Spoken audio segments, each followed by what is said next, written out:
রামাজান মাসে কি জাহান্নামের শাস্তি বন্ধ থাকে? রামাজান মাসে জাহান্নামের শাস্তি বন্ধ থাকে না। রামাজান মাসে জাহান্নামের শাস্তি বন্ধ থাকবে মর্মে রাসূল সাল্লাল্লাহু আলাইহি সাল্লাম কিছু বলেননি। তবে রাসূল সাল্লাল্লাহু আলাইহি সাল্লাম বলেছেন রামাজান মাসে জাহান্নামের দরজা বন্ধ থাকে।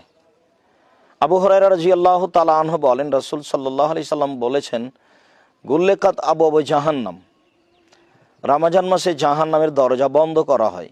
ও ফতেহাত আবওয়াবুর রাহমা, রহমতের দরজা খুলে দেওয়া হয়। ও ফতেহাত আবওয়াবুল জান্নাহ, জান্নাতের দরজা খুলে দেওয়া হয়। এইসব হাদিসগুলিকে আমরা এইভাবে নিতে পারি যে রামাজান মাসে আল্লাহ তাআলার এক বিশেষ দয়া আছে। এই দয়াগুলি প্রকাশ করার জন্য রাসূল সাল্লাল্লাহু আলাইহি সাল্লাম এভাবে বলেছেন। আরও আমরা বলতে পারি যে জাহান্নামের শাস্তি তো আসলে জাহান্নামে এখনও চালু হয়নি। জাহান্নামের শাস্তি তো মানুষ যখন জাহান্নামে যাবে তখন চালু হবে। তবে আমরা এ মর্মে বলতে পারি যে মানুষ মারা গেলে জাহান্নাম এবং জান্নাত তার সামনে পেশ করা হয়, তখন কবর থেকেই সেই জাহান্নামের শাস্তি অনুভব করে থাকে। কেননা জাহান্নামের দরজা তার সামনে খুলে দেওয়া হয়, সে জাহান্নামের শাস্তিও অনুভব করে, জাহান্নাম দেখতেও পায়।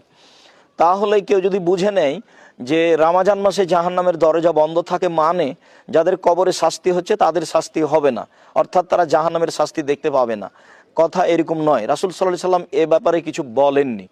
বরং এটাই ঠিক যে বাকি 11 মাস যেভাবে কবরের শাস্তি হতে থাকে রামাজান মাসও সেভাবে হতেই থাকবে।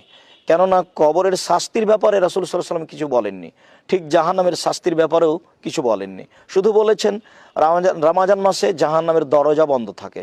অতএব রামাজান মাসে জাহান্নামের শাস্তি বন্ধ থাকে কথাটি ঠিক নয়।